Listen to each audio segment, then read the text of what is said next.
नमस्कार दोस्तों, Saraswati arts academy में आप लोगों का बहुत बहुत स्वागत है। जैसा कि बच्चों आप लोग जानते हैं, एसएससी जीडी का एग्ज़ाम बहुत ही नज़दीक आ चुका है। फरवरी में इसका एग्ज़ाम होना है। फरवरी में मिड फरवरी से लेकर मार्च तक ये चलेगा, ठीक है। तो उसी क्रम में हम लोग प्रीवियस ईयर क्वेश्चन हम लोग यहाँ पर डिस्कस करने जा रहे हैं।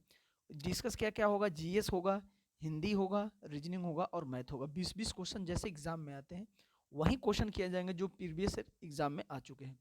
पहला क्वेश्चन है, हम जिन वस्तुओं को हम जिन वस्तुओं का उपयोग या उपभोग करते हैं डैश डैश को छोड़कर वे सभी पृथ्वी पर उपलब्ध संसाधनों से प्राप्त किए जाते हैं। पहला ऑप्शन है घर्षण से प्राप्त ऊर्जा, दूसरा है जल से प्राप्त ऊर्जा, तीसरा है सूर्य से प्राप्त ऊर्जा और चौथा है पवन से प्राप्त ऊर्जा। तो क्या हो जाएगा? तो बोलेंगे कि सूर्य से प्राप्त ऊर्जा को छोड़कर हम जिन वस्तुओं का उपयोग या उपभोग करते हैं वे सभी पृथ्वी के संसाधनों से प्राप्त क्या किए जा सकते हैं। तो इस प्रकार क्या हो जाएगा? ऑप्शन नंबर सी इसका क्या होगा? बिल्कुल सही उत्तर होगा। क्यों होगा भाई? क्योंकि जब हम जानते हैं जो सूर्य होता है ना, सूर्य जब एनर्जी देता है तो उसमें एक हमारे पास प्रोसेस होता है जिसे हम लोग न्यूक्लियर रिएक्शन कहते हैं, नाभिकीय संलयन जिसको बोला जाता है। हाइड्रोजन और हीलियम होता है उसमें, हीलियम का नाभिक होता है उसमें, वो टूटते हैं ना, एनर्जी बहुत मल्टीपल टाइम होता है। इन चीज़ों को अगले टेस्ट सीरीज में भी हम लोग पढ़ेंगे, ठीक है। तो ऑप्शन नंबर सी क्या हो जाएगा? तो बोलेंगे कि सर ऑप्शन नंबर सी इसका बिल्कुल सही उत्तर होगा। नेक्स्ट क्वेश्चन की तरफ आते हैं। नेक्स्ट क्वेश्चन क्या कह रहा है? तो अगर हम नेक्स्ट क्वेश्चन की बात करें, किसकी बात करें? नेक्स्ट क्वेश्चन की। क्या कह रहा है नेक्स्ट क्वेश्चन? ये फिजिक्स से है। विद्युत परिपथ में विभवांतर मापने के लिए प्रयुक्त मापक क्या कहलाता है? जाइरोस्कोप, थर्मामीटर, ओम मीटर और वोल्ट मीटर, ठीक है। तो विद्युत परिपथ में विभवांतर मापने वाला यंत्र का क्या नाम है? तो बोलेंगे कि सर यह है वोल्ट मीटर। थर्मामीटर से क्या मापते हैं? टेम्परेचर। ओम मीटर से क्या मापेंगे? विद्युत धारा, ठीक है। जाइरोस्कोप से क्या मापते हैं? किसी वस्तु की कोणीय स्थिति। कोणीय स्थिति का मतलब क्या? तो बोलेंगे कि सर एंगुलर डिस्प्लेसमेंट होता है, माने झुकाव बोलते हैं जिसको। तो इस क्वेश्चन से हम लोग क्या समझ रहे हैं? तो बोलेंगे कि सर इस क्वेश्चन में हम लोग चार चीज़ों को कवर कर रहे हैं। एक तो वोल्टामीटर हो गया, एक थर्मामीटर हो गया, एक ओम मीटर हो गया, एक जाइरोस्कोप हुआ। विभवांतर का मतलब क्या होता है इसको ये भी समझ लेते हैं। क्वेश्चन के थ्रू कंसेप्ट को समझने का प्रयास करेंगे। विभवांतर का मतलब क्या? किसी विद्युत क्षेत्र में किसी परीक्षण आवेश को एक बिंदु से दूसरे बिंदु तक लाने में किया गया कार्य क्या कहलाता है? तो बोलेंगे कि सर विभवांतर कहलाता है। क्या बोलते हैं? विभवांतर कहलाता है। एक होता है विद्युत विभव। विद्युत विभव और विभवांतर में क्या अंतर है? What is difference between electric potential and potential? तो उसमें ये डिफरेंस है कि विद्युत विभव को अनंत से एक बिंदु तक लाया जाता है, लेकिन विभवांतर को एक बिंदु से, एक निश्चित बिंदु से दूसरे निश्चित बिंदु तक लाने में जो किया गया कार्य होता है और उसका परीक्षण आवेश का अनुपात होगा, वह कहलाता है विद्युत विभवांतर। ऑप्शन नंबर डी क्या हो जाएगा? तो बोलेंगे कि सर ऑप्शन नंबर डी इसका बिल्कुल सही उत्तर होगा। क्या होगा? ऑप्शन नंबर डी क्या हो जाएगा? तो बोलेंगे कि सर इसका बिल्कुल सही उत्तर हो जाएगा। नेक्स्ट क्वेश्चन की अगर मैं बात करूं, किसकी बात की जाएगी? तो कहेंगे कि सर नेक्स्ट क्वेश्चन की अगर बात की जाए तो नेक्स्ट क्वेश्चन क्या कह रहा है? तो कहेंगे कि सर नेक्स्ट क्वेश्चन ये बोल रहा है, क्या बोल रहा है? कह रहा है कि डुमहाल किस राज्य की नृत्य शैली है?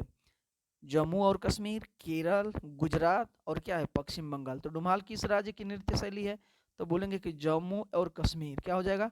ऑप्शन नंबर ए क्या होगा? तो बोलेंगे कि सर जम्मू और कश्मीर जो है, डुमहाल जम्मू कश्मीर की क्या होती है? तो बोलेंगे कि यह नृत्य शैली होती है। नेक्स्ट क्वेश्चन की तरफ हम लोग चलते हैं। नेक्स्ट क्वेश्चन क्या कह रहा है? नेक्स्ट क्वेश्चन की अगर बात करें तो ये रहा हिस्ट्री से। यह किससे है?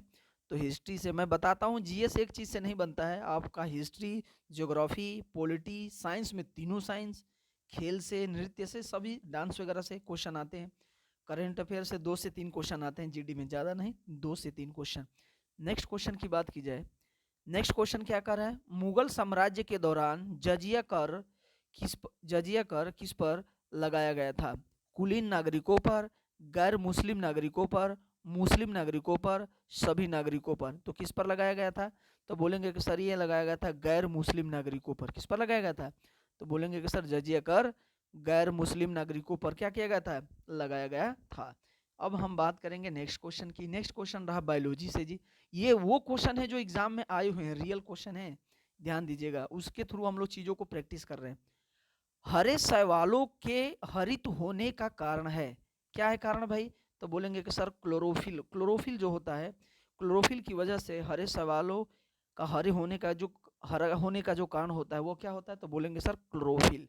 नेक्स्ट क्वेश्चन की बात करेंगे हम लोग, किसकी बात करेंगे, नेक्स्ट क्वेश्चन की। नेक्स्ट क्वेश्चन क्या बोल रहा है, ये रहा आप लोगों का करंट अफेयर से। किससे, करंट अफेयर से। जिस साल अगर आप पेपर देंगे उसी साल का करंट अफेयर पढ़ के जाना होगा, यानी 6 से 7 महीने का करंट अफेयर आपको पढ़ के जाना होगा। 2016 के ओलंपिक खेलों में महिलाओं की 100 मीटर दौड़ स्प्रिंट में स्वर्ण पदक किसने जीता था, तो किसने जीता था, तो बोलेंगे कि सर एलेन थॉम्सन ने। किसने जीता था, एलेन थॉम्सन ने क्या किया था, यह 2016 के ओलंपिक खेल में महिलाओं की 100 मीटर की स्प्रिंट दौड़ में स्वर्ण पदक यानी गोल्ड मेडल लेकर आई थी। ऑप्शन नंबर ए क्या हो जाएगा, तो बोलेंगे कि सर ऑप्शन नंबर ए इसका बिल्कुल सही उत्तर हो जाएगा। नेक्स्ट क्वेश्चन क्या कर रहा है, ये रहा हिस्ट्री से। इंडस वैली सिविलाइजेशन से ये आया हुआ क्वेश्चन है। क्या कर रहा है क्वेश्चन, सिंधु घाटी सभ्यता के दो प्राचीन नगर हड़प्पा और डैश डैश खुदाई करने पर सामने आए। मतलब सिंधु घाटी सभ्यता के दो प्राचीन नगर खुदाई करने पर मिला, कौन कौन सा, एक तो हड़प्पा था, दूसरा क्या था, पहला ऑप्शन है हस्तिनापुर, दूसरा है सूरत, तीसरा मोहनजोदड़ो और चौथा क्या होगा, वाराणसी। तो क्या हो जाएगा, तो बोलेंगे कि सर ये होगा मोहनजोदड़ो। मोहनजोदड़ो को मृतकों का टीला भी कहा जाता है। क्या कहा जाता है, डेड ऑफ माउंड, क्या बोलते हैं इसे, डेड ऑफ माउंड भी बोला जाता है, यानी मृतकों का टीला। ऑप्शन नंबर सी क्या होगा, तो बोलेंगे कि सर ऑप्शन नंबर सी इसका बिल्कुल सही उत्तर हो जाएगा। नेक्स्ट क्वेश्चन पर आते हैं। नेक्स्ट क्वेश्चन क्या बोल रहा है, नेक्स्ट क्वेश्चन क्या कर रहा है, तो ये रहा आपका क्वेश्चन, ठीक है। नेक्स्ट क्वेश्चन क्या बोल रहा है, गुजराती के लिए साहित्य अकादमी पुरस्कार 2017 के विजेता हैं उर्मी देसाई, हिमांशु पटेल, डेविड शाह, रमेश घोष। कौन है, तो बोलेंगे कि सर ये है Urmi Desai. Option number A क्या होगा, तो बोलेंगे कि सर ऑप्शन नंबर ए इसका बिल्कुल सही उत्तर हो जाएगा। क्या हो जाएगा, सही उत्तर होगा option number A Urmi Desai. Next question क्या कह रहा है, तो बोलेंगे कि सर नेक्स्ट क्वेश्चन की अगर बात की जाए, किसकी बात की जाए, तो बोलेंगे कि सर नेक्स्ट क्वेश्चन की। तो नेक्स्ट क्वेश्चन बोल क्या रहा है, तो बोलेंगे कि सर नेक्स्ट क्वेश्चन ये रहा, कह रहा है ऑस्ट्रेलियाई ओपन 2018 में महिला एकल प्रतिस्पर्धा की विजेता कौन थी, कैरोलिन वेंजियोन की। क्या था, कैरोलिन, कौन था, कौन थी, तो बोलेंगे सर कैरोलिन थी। ऑप्शन नंबर ए क्या हो जाएगा, तो बोलेंगे कि सर ऑप्शन नंबर ए इसका बिल्कुल सही उत्तर हो जाएगा। जिस समय अगर आपका पेपर होगा उस समय से पीछे कम से कम 5 से 7 महीने का, कम से कम 6 से 7 महीने का करंट अफेयर तैयार होना चाहिए। 3 से 4 क्वेश्चन आते हैं जीडी में, याद रखिएगा। बाकी और भी सब्जेक्ट हैं। अगर हम बात करेंगे नेक्स्ट क्वेश्चन की, फरवरी 2019 को भारत में ग्रामीण विकास मंत्री निम्नलिखित में से कौन है, अनंत गीते, नरेंद्र सिंह तोमर, संतोष कुमार गंगवार और धर्मेंद्र प्रधान। तो कौन थे, तो बोलेंगे कि सर ये थे Narendra Singh Tomar. Option number B क्या होगा, तो बोलेंगे सर ऑप्शन नंबर बी इसका बिल्कुल सही उत्तर हो जाएगा, नरेंद्र सिंह क्या थे, तोमर। नेक्स्ट क्वेश्चन है आपके स्क्रीन के ऊपर। अगला क्वेश्चन क्या है, तो बोलेंगे कि सर अगला क्वेश्चन ये रहा स्क्रीन के ऊपर। क्या है ये क्वेश्चन, ये है बायोलॉजी से रिलेटेड। जितने टाइप है ना उस टाइप को भी बताते चल रहे हैं, बायोलॉजी से आया हुआ क्वेश्चन है। मानव लिंग गुणसूत्र बच्चों का लिंग निर्धारण करते हैं, जहां एक्स एक्स का परिणाम होता है लड़का, लड़की, ट्रांसजेंडर, लड़की या लड़का हो सकता है।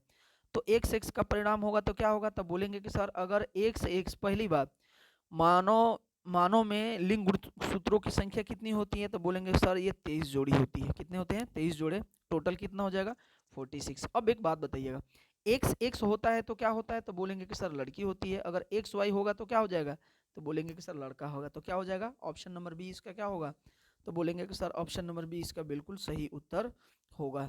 नेक्स्ट क्वेश्चन की अगर बात की जाए, नेक्स्ट क्वेश्चन क्या कह रहा है, तो बोलेंगे कि सर नेक्स्ट क्वेश्चन ये बोल रहा है, क्या बोल रहा है कि नेक्स्ट क्वेश्चन क्या कर रहा है, ये भी है आपका साइंस से ही है। निम्नलिखित में से कौन ओजोन को नष्ट करता है।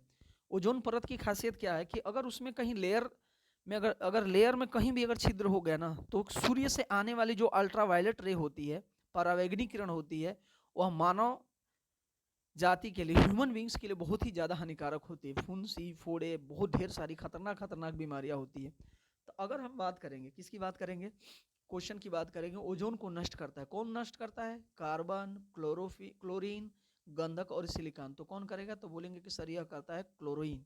कौन करता है? तो बोलेंगे कि सर क्लोरीन जो होता है ओजोन को क्या करता है? तो बोलेंगे कि सर यह नष्ट करता है। क्या करेगा? नष्ट करने का काम करता है। नेक्स्ट क्वेश्चन की तरफ चलते हैं। नेक्स्ट क्वेश्चन क्या कह रहा है? चलिए, ये रहा आपका इकोनॉमिक्स से। किससे? इकोनॉमिक्स से क्वेश्चन। बड़ा आसान आसान क्वेश्चन आते हैं, थोड़ी सी मेहनत करेंगे आराम से पेपर सोल्व कर सकते हैं। सुगम कर किससे संबंधित है? वाणिज्यिक कर से, सीमा शुल्क से, आयकर से, उत्पाद शुल्क से। तो सुगम कर किससे संबंधित होता है? तो बोलेंगे सर यह आयकर से होता है, इनकम टैक्स से होता है। किससे होता है? इनकम टैक्स से होता है। ऑप्शन नंबर सी क्या होगा? इसका बिल्कुल सही उत्तर हो जाएगा। नेक्स्ट क्वेश्चन की तरफ आते हैं। नेक्स्ट क्वेश्चन रहा ये पॉलिटी से। किससे रहा? पॉलिटी से ये क्वेश्चन है। ठीक है, क्या कह रहा है क्वेश्चन? पढ़िए। कौन सी सरकार की प्रणाली विधायिका को दो अलग अलग विधान सभाओं, मंडलों या सदनों में विभाजित करती है? पहला है 4 सदनीय, द्विसदनीय, एक सदनीय, त्रिसदनीय। तो क्या होता है? तो बोलेंगे कि सर द्विसदनीय सरकार की प्रणाली विधायिका को दो अलग अलग विधानसभाओं, मंडलों या सदनों में विभाजित करती है। तो ऑप्शन नंबर बी क्या होगा? तो बोलेंगे कि सर ऑप्शन नंबर बी इसका सही उत्तर हो जाएगा। चलिए नेक्स्ट क्वेश्चन की तरफ चलते हैं। नेक्स्ट क्वेश्चन क्या कह रहा है? तो नेक्स्ट क्वेश्चन की अगर बात की जाए तो यह किससे है? तो बोलेंगे कि सर यह है बायोडाइवर्सिटी से। किससे है? बायोडाइवर्सिटी से आया हुआ क्वेश्चन है। क्या कह रहा है बायोडाइवर्सिटी वाला क्वेश्चन? जैव निम्नकरणीय माने जाने वाले पदार्थ होते हैं। क्या होते हैं? किसी भी प्रकार निम्नीकृत नहीं किए जा सकते हैं। दूसरा है रासायनिक प्रक्रिया से निम्नीकृत किए जा सकते हैं। तीसरा जैविक प्रक्रिया से निम्नीकृत किए जा सकते हैं। चौथा भौतिक प्रक्रिया से निम्नीकृत किए जा सकते हैं। जैविक प्रक्रिया से किससे किया जा सकता है? जो बायो प्रोसेस होता है उसी से हम लोग इसको क्या कर सकते हैं? निम्नीकृत कर सकते हैं। ऑप्शन नंबर सी क्या हो जाएगा? इसका सही उत्तर होगा। नेक्स्ट क्वेश्चन की अगर मैं बात करूं तो नेक्स्ट क्वेश्चन क्या रहा है? ये रहा आपका क्वेश्चन स्टैटिक जीके से। ठीक है, क्वेश्चन क्या कह रहा है? भारत का दक्षिणतम, क्या बोल रहा है? भारत का दक्षिणतम बंदरगाह किस राज्य में स्थित है? केरल, तमिलनाडु, आंध्र प्रदेश और तेलंगाना। तो क्या हो जाएगा? तो बोलेंगे कि सर भारत का दक्षिणतम बंदरगाह किस राज्य में है? तो बोलेंगे कि सर तमिलनाडु में है। तमिलनाडु में किस जगह पर है? तो बोलेंगे सर तूतीकोरिन एक जगह है। क्या बोलते हैं उसे? तूतीकोरिन। तो ऑप्शन नंबर क्या हो जाएगा? तो बोलेंगे सर ऑप्शन नंबर बी इसका बिल्कुल सही उत्तर होगा। क्या होगा? बिल्कुल सही उत्तर हो जाएगा। नेक्स्ट क्वेश्चन की तरफ चलते हैं। नेक्स्ट क्वेश्चन क्या कह रहा है? चलिए अब आ गया जी केमिस्ट्री से। आ गया, क्या आ गया? केमिस्ट्री से। अब इन चीज़ों को वेटेज का ध्यान देंगे कि केमिस्ट्री से कितने क्वेश्चन आ गए, फिजिक्स से कितने क्वेश्चन आ गए, बायोलॉजी से कितने क्वेश्चन आ गए, हिस्ट्री से 2 क्वेश्चन मिले हैं। कितने क्वेश्चन मिले हैं? हिस्ट्री से 2 मिले हैं। पॉलिटी से अभी तक 1 मिला है। कितना मिला है? पॉलिटी से अभी तक 1 मिला है, याद रखिएगा। नेक्स्ट क्वेश्चन क्या बोल रहा है? स्वाद में कड़वे खाद्य पदार्थों की प्रकृति क्या होती है? क्षारीय होता है, अम्लीय होता है, क्षारकीय होता है कि उदासीन होता है? कड़वे प्रकृति वाले पदार्थ को क्या बोलते हैं? तो बोलेंगे कि सर बेस बोलते हैं। क्षारकीय होता है। क्या होगा? क्षारकीय। अम्लीय पदार्थों का क्या गुण होता है? तो बोलेंगे सर ये खट्टा होता है या पानी में घोलने पर हाइड्रोजन आयन देता है। क्या देता है? हाइड्रोजन आयन देता है। उदासीन का मतलब क्या? ना तो वह कड़वा लगेगा, ना खट्टा लगेगा, ना मीठा लगेगा। इसे हम लोग न्यूट्रलाइज बोलते हैं। जैसे पीएच स्केल पढ़ते हैं हम लोग, पावर ऑफ हाइड्रोजन, तो उसमें बताते हैं कि अगर पीएच वैल्यू 7 से कम है तो अम्लीय होगा, 7 से अधिक है तो क्या होगा? क्षारकीय होगा, 7 होगा तो वो न्यूट्रलाइज होगा, उदासीन हो जाता है। बात समझ में आ रहा है कि नहीं आ रही है? तो कहेंगे सर बिल्कुल आ रही है। ऑप्शन नंबर बी क्या होगा? तो बोलेंगे कि सर ऑप्शन नंबर बी इसका सही उत्तर हो जाएगा। नेक्स्ट क्वेश्चन की अगर मैं बात करूं, नेक्स्ट क्वेश्चन क्या कर रहा है? ये देखिए, नेक्स्ट क्वेश्चन रहा आप लोगों के लिए। कर रहा नेक्स्ट क्वेश्चन, स्वतंत्र भारत में सर्वप्रथम भारत रत्न पुरस्कार किसे दिया गया था? CVN राव, ये क्या कह रहा है? सरदार पटेल, CB रमन और जवाहरलाल नेहरू। किनको दिया गया था? तो बोलेंगे कि सर CB रमन को दिया गया था। इन जो 4 ऑप्शनों में है उनकी बात की जा रही है। ऑप्शन नंबर सी क्या होगा? तो बोलेंगे कि सर ऑप्शन नंबर सी इसका बिल्कुल सही उत्तर हो जाएगा। नेक्स्ट क्वेश्चन क्या कह रहा है? ये तीनों के तीनों क्वेश्चन स्टैटिक जीके से रिलेटेड हैं, याद रखिएगा। नेक्स्ट क्वेश्चन क्या बोल रहा है? भारत के पहले प्रधानमंत्री जिनकी हत्या की गई थी, लाल बहादुर शास्त्री, इंदिरा गांधी, मोरारजी देसाई, जवाहरलाल नेहरू। किनकी की गई थी? इंदिरा गांधी की गई थी। ऑप्शन नंबर बी क्या होगा? तो बोलेंगे कि सर ऑप्शन नंबर बी बिल्कुल सही उत्तर हो जाएगा। क्या हो जाएगा? बिल्कुल सही उत्तर होगा। चलिए नेक्स्ट क्वेश्चन क्या बोल रहा है? ये नेक्स्ट क्वेश्चन पॉलिटी से है। ठीक है, दूसरा 2 क्वेश्चन पॉलिटी से आए हुए हैं, देख लीजिए 20 में से। कह रहा कि लोकतंत्र को तानाशाही से बेहतर माना जाता है क्योंकि यह है क्या है, लोगों की गरिमा बढ़ाता है, लोगों के बीच क्या बोल रहा है ये, लोगों के बीच क्या बोलेंगे तो लोगों के बीच संघर्ष को क्या करता है, बढ़ाता है, गलतियों के लिए विशेष प्रावधान की अनुमति देता है, नागरिकों में समानता कम करता है। तो क्या करता है ये लोकतंत्र को तानाशाही से बेहतर क्यों माना गया है, क्योंकि यह लोगों की गरिमा को क्या करता है, बढ़ाता है। क्या करता है, लोगों की गरिमा को बढ़ाने का काम करता है। ठीक है, नेक्स्ट क्वेश्चन की अगर बात करें, अब क्वेश्चन नंबर क्या था, ये 20 नंबर क्वेश्चन था। तो जब भी हम लोग क्वेश्चन का डिस्कशन करेंगे तो डिस्कशन में सबसे पहली बात है कि एक्सप्लेनेशन पर ध्यान देंगे। चारों की चारों जो चीजें, जब जैसे मान लो हमने 20 क्वेश्चन किया, 20 क्वेश्चन में 4 ऑप्शन है, चारों ऑप्शनों को अगर हम लोग डिस्क्राइब करते चलेंगे तो कितना हो जाएगा, एक यूनिट अगर 4 को तो 20 कितने का हो जाएगा, मल्टीपल हो जाएगा कि नहीं हो जाएगा। तो कहेंगे कि सर उससे हम लोग 80 चीजें सीख रहे होंगे अगर वो कॉन्सेप्चुअल तरीके से, और यह आपको एग्जाम में बहुत ही ज्यादा क्या करेगा, फायदा करेगा। वीडियो को ज़्यादा से ज़्यादा लाइक कीजिएगा, सब्सक्राइब कीजिएगा, कोई भी डाउट होगा कमेंट करके बताइएगा। ठीक है, थैंक यू।